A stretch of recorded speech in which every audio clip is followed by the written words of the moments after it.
Good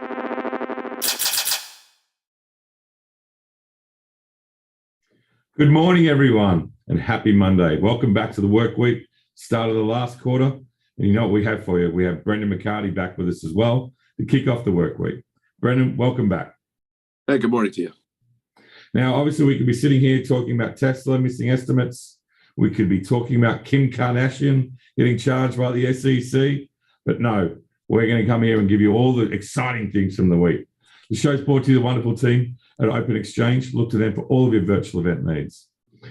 Now, today we have the Fed emergency meeting, 11:30. It's the big news that everyone should be focused on. What could this be about? Is there a pivot coming? Is there a big bank going to be in trouble? There was speculation over the weekend about Credit Suisse, but remember that the CEO spoke to employees last week and confirming that they have solid capital and liquidity. So maybe it's going back onto, let's focus on, are we going to be halting the rate increases or not? I don't know.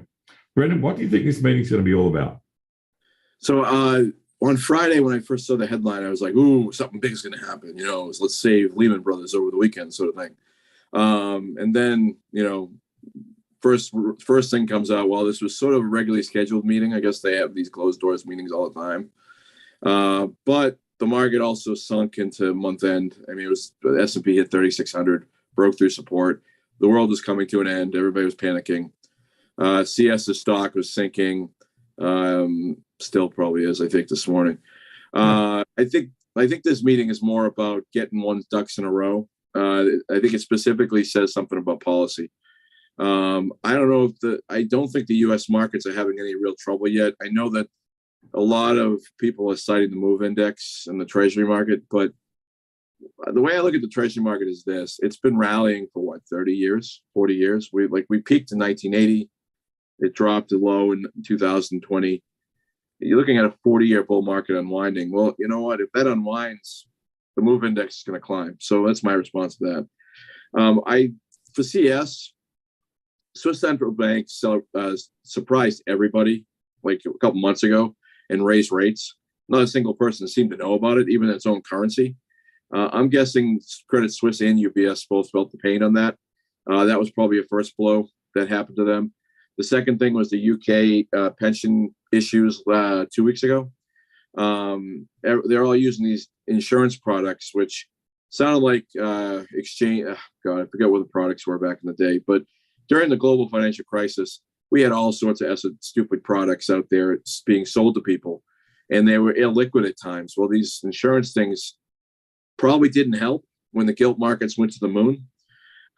So that is also on the docket. So I'm guessing the Fed, Powell and his crew said, all right, go out to your districts, find out what's going on, check with your banks. If there's an issue, let's talk about it on Monday. That's how I'd run the Fed. Not that I'm running the Fed, but that's how I would manage a crisis. The U.S. doesn't have, the U.S. markets have come off higher. The S&P was 4,700 a year ago, and we're at 3,600. So that's a decent decline. But this is the problem is, should the S&P have always been this high to start with, given that we had a pandemic? So all we're doing is unwinding all the excesses. Has that caused a problem in the U.S.? I guess we won't know until they meet. The way I look at this is if the Fed says nothing, that's a good thing. We don't want them to say anything. If they come out and say there's something wrong, that means something broke. And then that takes us to that 2007 comparison that I've been drawing over the last week. Was the UK issues the shot across the bow, just like Bear Stearns and its funds blew up in the fall of 2007. And then I got the front row seat to when I was there. The Fed stopped and pivoted on policy in 2007 based on that and other things, of course. If they were to do the same thing right now, there's probably a bigger issue in the system. If they come out and say, well, we're going to stay vigilant to policy, they might cut it down to 50 basis points next quarter, next meeting. That will all come in. But I think if they announce something's broken, that's worse for the markets than saying, all right, if we may hit the status quo, that might actually be good for the markets. So I don't know what's going to come of it. CS belongs to the Swiss National Bank, doesn't belong to the United States. They do have a footprint here, but I don't know. It's not that consequential, I don't believe. Well, let's put a little bit of a conspiracy theory into this one now. Envision this. Credit Suisse is really in trouble, and they've gone and spoken to the banks. let's say the Fed has caught on to this and like, okay, here's an opportunity for us after we've worked out that we've raised rates too quickly. Now that we can say, listen, because of this, it gives us an opportunity to put money back in the market, shore things up and so forth. You think that could potentially happen? Well, I'm unsure. Powell is a market guy, more so than any Fed governor we've had. I don't think Greenspan was a Fed market guy. Volcker, I'm not sure what he was. But so Powell's goal, what noticeable, the last meeting when Powell was speaking, after he said data dependent, the equity markets went straight to the moon, and he hesitated. And he said all of a sudden, let me repeat what I said in August. So obviously he was responding to the equity markets at the time. I don't think he cares about the equity markets going up. That's my bottom line here. And I don't think they would inject money in the system. I firmly, money is the problem right now with inflation. They need to suck this stuff out of this. There's simply too much of it sitting in the system. You can shut off demand for periods of time, but when demand turns back on, the money's still there. So yes, they could use CS as a reason to pull back and say, let's pause, let's take a break, let's see how this factors through. I don't know. It's a tough one. I don't think they're going to touch quantitative tightening. I think they leave that alone. Maybe on rates, they should slow down. I mean, they've gone awfully fast and they're awfully tight. So it might be a good idea. They may take this as cover to slow the rate hikes. But if they see the stock markets rally, I think they do an about face. I don't think they want to see the markets rally. I think they believe wealth creation is part of the problem here. And wealth creation is helping inflation. And if you have too much demand against a lot of money, you have inflation. So that's what I think. I don't think Powell wants to go down as the guy who created an inflation spike, which he did. Well, that leads in very nicely into our next question here. We have a viewer question from one of our viewers, Sam M. in London. And I quote from him, first-time buyers in the UK are totally screwed at the moment. Property prices are ridiculously high, as are interest rates for mortgages. There are a lot of youngish first-time buyers that have a deposit and could get a mortgage, but cannot afford the monthly payments for the mortgage that the bank would throw at them. Therefore, there could be a lot of people who are just sitting on a large amount of money that they have worked hard to save for, or inherited, more likely, that is not working hard for them, wondering where these people should be putting their money. This is not unique just to London, Brendan. The same can be said for here in the US and many other parts of the world. There is fear in the market that we've talked about for many months now, and fears of 2008 are definitely entering people's minds. Brendan, is cash the best option right now for Sam M? Or do you think there are better options for them to be in the market? So this is putting my financial planning hat on now. So anyway, no, the way I look at this is 4% T-bills are appealing when the market's in a downtrend. You don't want to lose money, right? 4% T-bills are not appealing when inflation's running at 8%. So what's your better of two evils here? You want to lose less money, or you want to lose more money? I would say T-bills, if you're in the US, is the best option. I can't speak for the UK market. I don't know what the gilt market looks like, but the way I look at real estate is this feels like 05 to me in some regard. First thing that falls is real estate prices, which we're finally starting to see. So if you're renting, you're going to feel the pinch of the rent still. The rents are still insane everywhere. So you're still going to feel that pain. But when you're buying a house, that your plan, it becomes more like, it's not like a 30-year plan for your assets. It's a 1 to 2 year time horizon.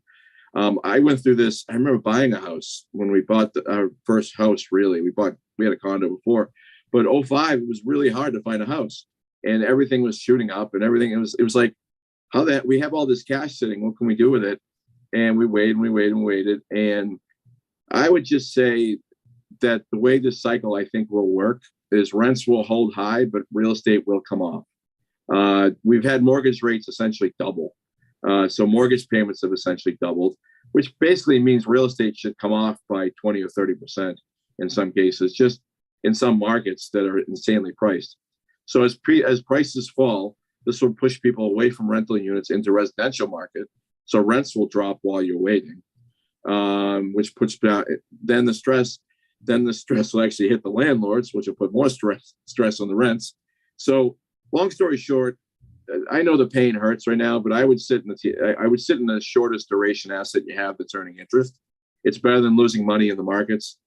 A house purchase is not a 30-year plan. It's a 1 to 2 year type thing. So if you're buying a house in 1 to 2 years, well, you're not exactly going into the equity markets to build up that kitty anymore. You're putting it under the pillow, or you're putting it in something that's ready to be deployed. So yes, if you can't afford the payment right now, you shouldn't be buying the house. That's the first thing. But the second thing is, sit it in a cat. There's interest rates are rising everywhere. Like if you're in the UK, the Bank of England's raising rates. I wouldn't recommend being in the 30-year gilts that sort of upended their whole market over there. But you stay in a short duration asset there that earns you 1, 2, 3%. Inflation will back off. I think it is. The conditions for it are sort of setting up there. I don't know about the UK because they just injected too much cash.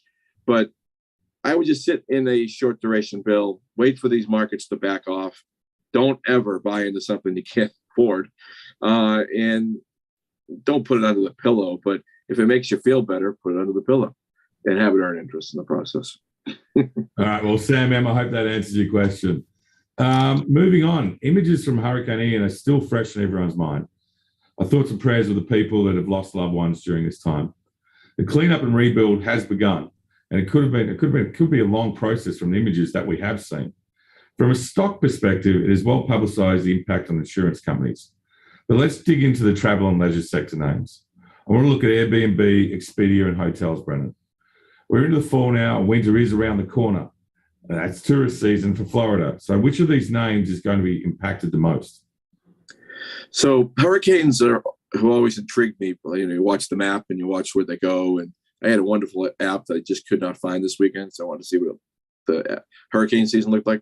But anyhow, I would just say I found some interesting facts about these hurricanes and how it relates to these stocks. First, according to New York Times, in the counties that are hit the hardest by Ian, only something like 20% had flood insurance, which is incredible.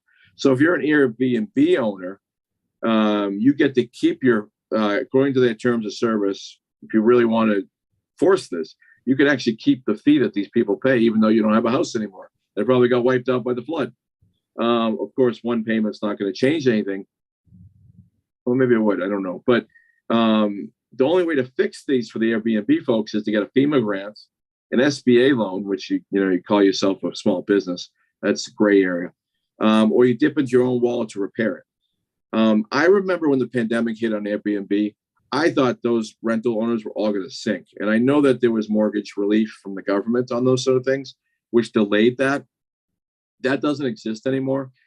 If you're an Airbnb owner and you're heavily levered, you're going to walk away. I would guess you walk away.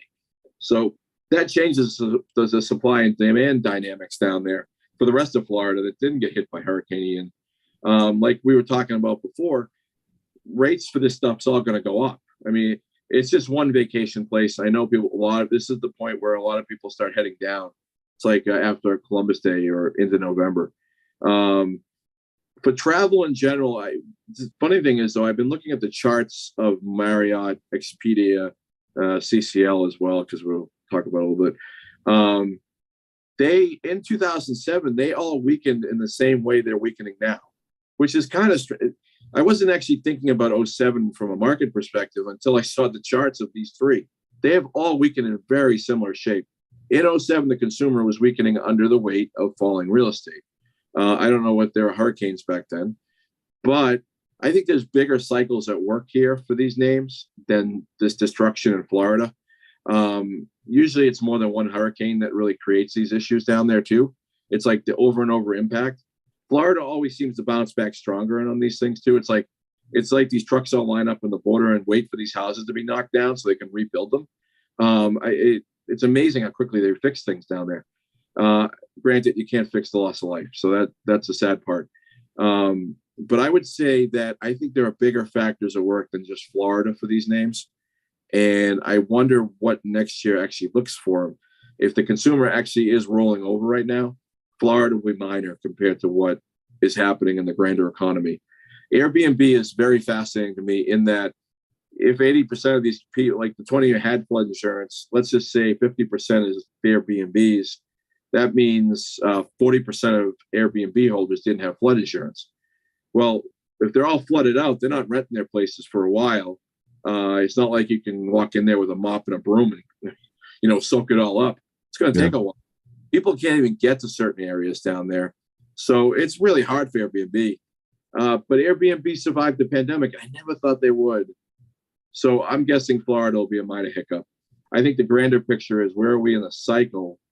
And that's what's going to ultimately determine what's going to happen next. So I think Florida will be minor. I think like you said, inflation and rents and stuff down there is going to skyrocket for who's left. If you own an Airbnb, you just got a 25% bump in your fees. Though I'm guessing you already rented it out, so you won't feel that as much. But a hotel can pivot more quickly.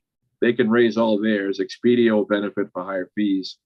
But I think it's just Florida. It's just one place. If the whole country is hit by a hurricane, you could have a different story. But I think there's a bigger picture playing out here for these names than just Florida. Okay, well, sticking with the theme of Florida, let's look at the cruise lines. Friday, Carnival shares hit their lowest level since 1993, following a disappointing update on Q4 bookings that also rattled the shares of Royal Caribbean. Norwegian Cruise Lines holds an investor and analyst event on Thursday this week relating to business and financial results, and could be a share price move, I should say, for all of these three stocks. Brendan, do we just steer clear of the cruise lines, or is there an opportunity to jump in on these levels? So the cruise lines are fascinating in what the analyst community looks at it versus what I think of them, which is no surprise. Analyst community thinks getting more people on these boats is a great thing. So I think we talked about these two names about 3 months ago, if I'm not mistaken. Yeah. Carnival has a lower profit margin. That's their thing. They want to get more people on. Norwegian has a smaller fleet, but they have higher margins. So my overlying theme during this inflationary environment was, if you have higher margins, you can absorb the issues from these inflationary pressures. If you have lower margins, you cannot. And that's what's happened to Carnival. That chart looks horrendous.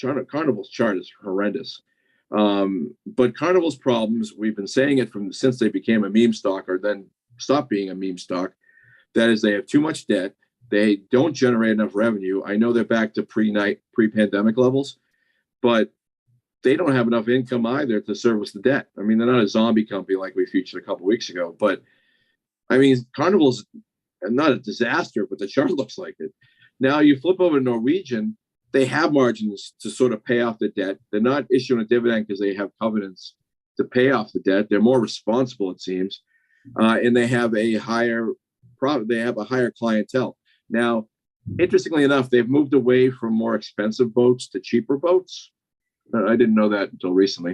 I'm not even sure if it matters to some extent. It's all about debt with these names. Cost of debt's going higher.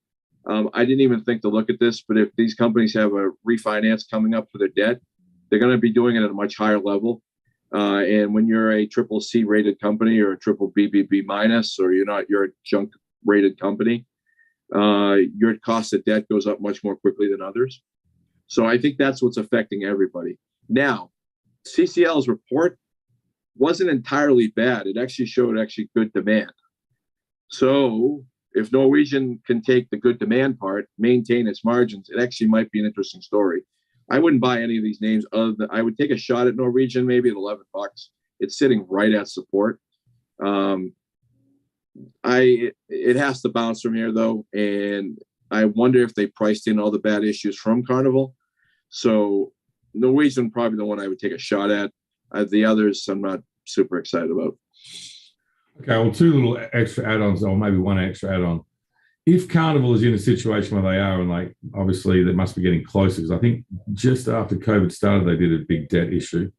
Yeah, if they are getting back to that point where they need to do it again, and they can't, is consolidation in the sector on the cards? I don't know. I guess when airlines go out of business, do people buy them? No, they just let them die. I wonder if the Norwegian and Royal just swoop in and take their business and then buy. I mean, I guess then they buy the boats. So I guess you could see some consolidation, but it is an oligopoly of what, 3 names really? Yeah, well, only 3 players. Private equity get involved too. Yeah, the boats have value themselves, and if anybody could, and if you could rid yourselves of all the debt, maybe bankruptcy is the goal. Maybe bankrupt then they have the boat seized. That's a tough one. I'm not entirely sure. I would just say that cruise line, the demand is there. It's just they're not making enough money on it. So if your demand is there because prices are lower, then, well, you're giving it away. If demand is there because demand is like regularly, it's real, and it's organic, and it's not based on price, then you have room to raise prices, which gives you a more solid balance sheet. So I would just say, I don't know what an oligopoly would happen to do. I remember studying this stuff when I was in college, but I don't know what an oligopoly would do. They're like a club, right? So they help each other in a way. But debt is a problem. If the rate markets continue to climb, refinancing their debt is not going to be the easiest thing in the world. Okay, let's go on to the earnings side of it. It's a very, very quiet week for earnings, but we've managed to pick out a few names for everyone. Conagra report on Thursday pre-market, and their share price has been a roller coaster ride this year, bouncing between $30 and $37. But all in, being down 4.5% year to date is an impressive performance. They've been making all the right moves, but I get the impression that the market will jump on any slip up in these numbers. Should we be a little bit worried going into these numbers, though, Brendan?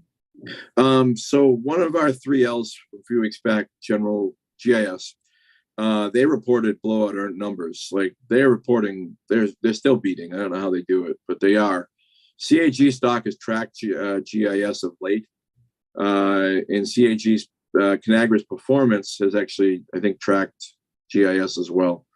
They're still they still fall into the basket of companies with better revenues and pricing power, and that's a wonderful mix that you want if you're paying out a dividend. But they've already forecast, so Conagra's already forecasted price hikes into next year. That makes me wonder what happens if they can't raise prices, and that comes to the outlook. The stock is weak. I mean, it's like it's trending lower. Let's put it that way. So the group and traders are like, well, you know what? Maybe they can't pass on costs. Maybe their product line is not as good as General Mills and others. And maybe there's a threat to the stock here. So I would say people are a little concerned about it. I think it might track lower into the low 30s before this is all said and done with. GIS actually beat and then skyrocketed and then fell. So that to me tells me that maybe the story is running out of steam.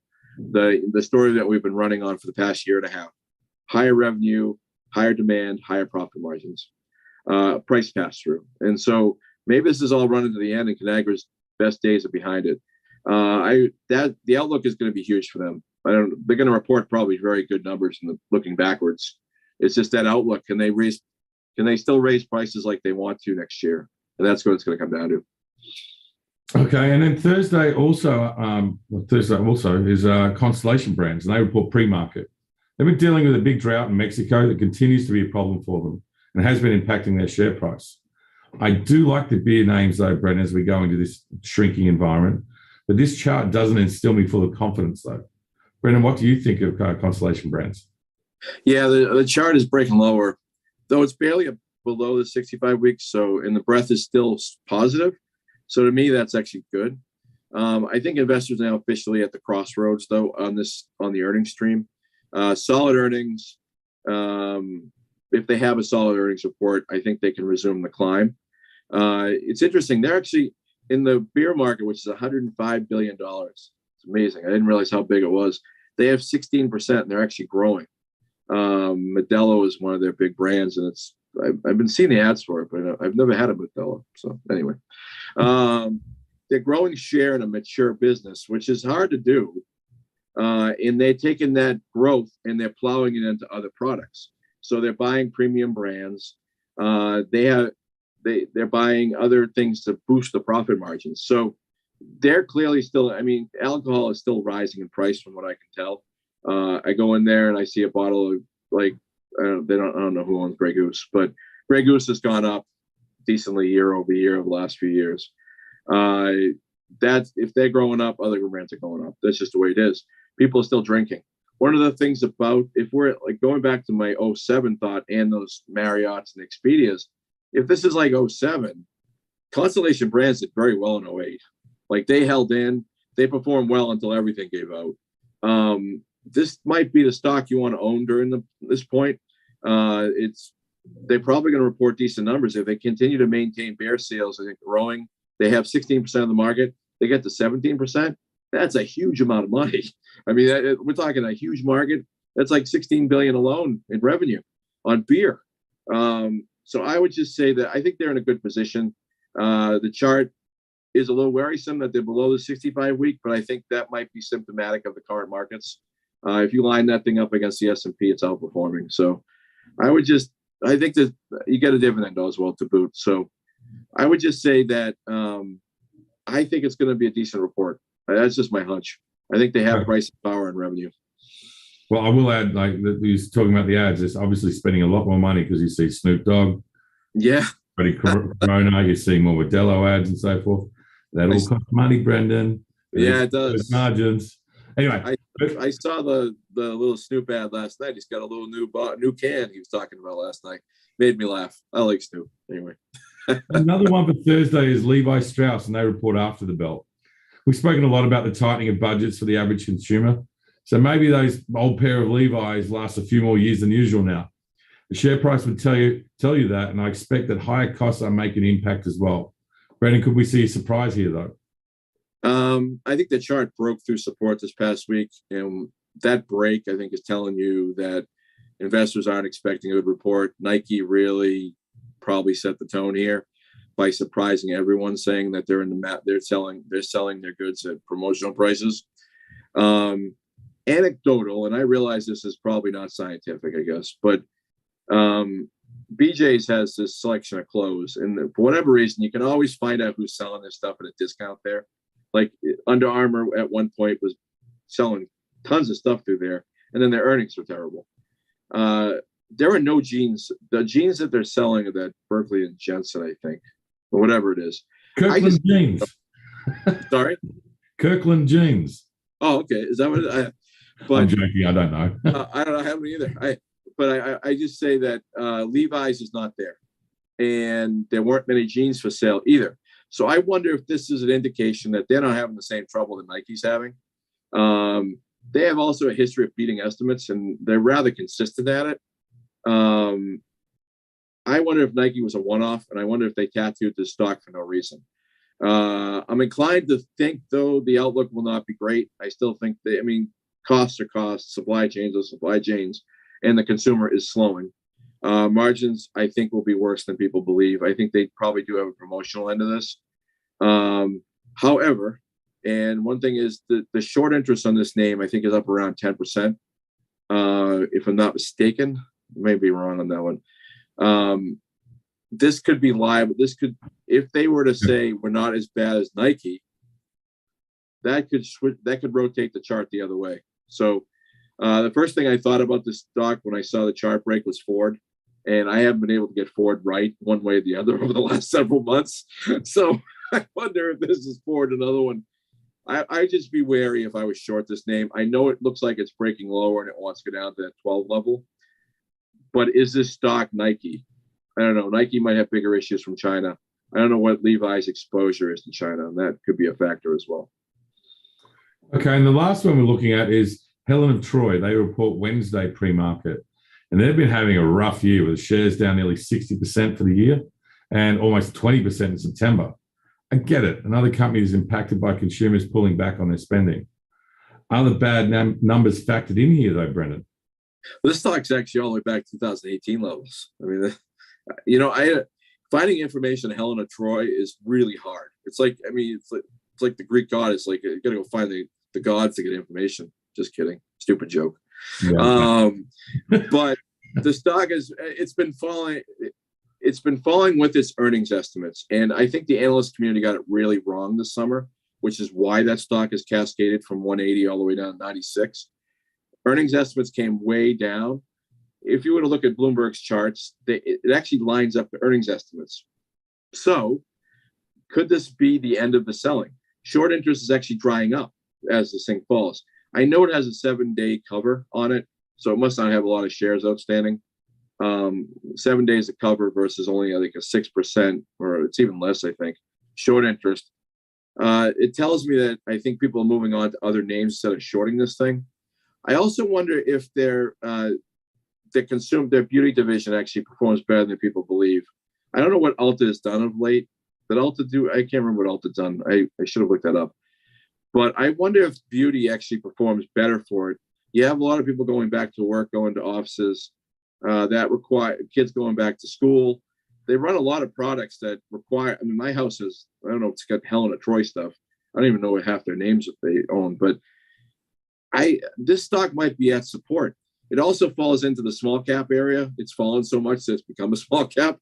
I mean, it's down to $2 billion in value, which doesn't really make it a small cap traditionally, but it is compared to a lot of the other names in this market. That might actually put it in the small cap value. It's only trading at growth now as well. It might be a buy down here. I think the short interest is drying up. The story can't get much worse. Everybody knows the consumer is weak. And I wonder if the beauty division surprises to the upside, which gives it a boost. It's just a thought. 7.6 days to cover it on a short interest, though, means they don't have a lot of shares outstanding. Yeah, 24 million. Yeah, it made it an easy short. It could make it an easy turn as well, with short interest drying up. I think a lot of people see the risk to the upside, or it's starting to develop. So I don't really know a lot about the company otherwise, but I can just tell you small cap value is one sector we like this year. It's been, I think, the best sector, or one of the best. These guys sort of fall into it. They're trading at 1 times growth at like 9 times earnings. And they had their earnings really dramatically drop this summer.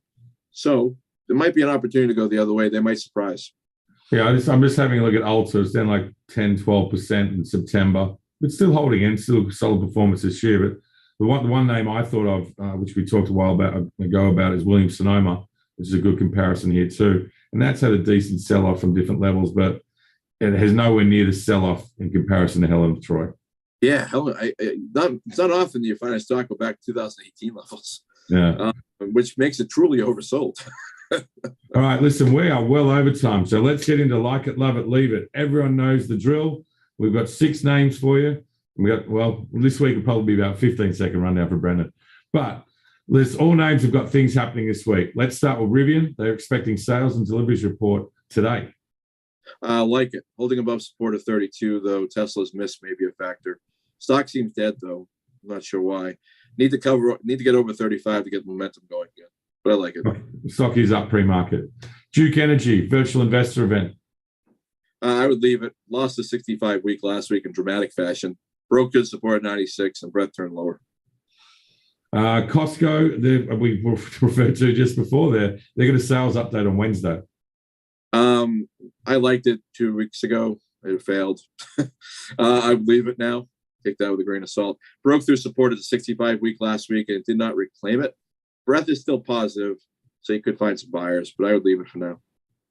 Illumina, I love this coming. I think I've got some great things. They've got an investor day today, which I'm interested in watching. I like it. Found support around 190, but it also rejected the 20-week, but it's at support, so it needs to reclaim that level to keep the sales short, keep the shorts away.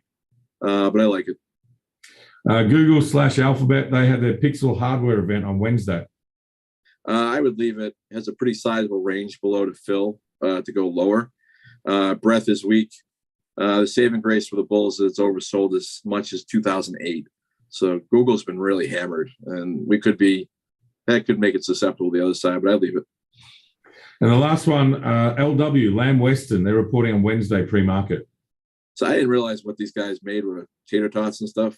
Oh, yeah, you've had them. I love those things. Oh, my God. Love tater tots. And I like it, actually. It's kind of stalled out of nowhere, and it did not hit the resistance at 84, which usually when a stock rallies, it hits a resistance and falls. It just stalled. I don't know what this has to do with potato prices, maybe, but I like it. I think it gets to 84. I think that's where I think it runs.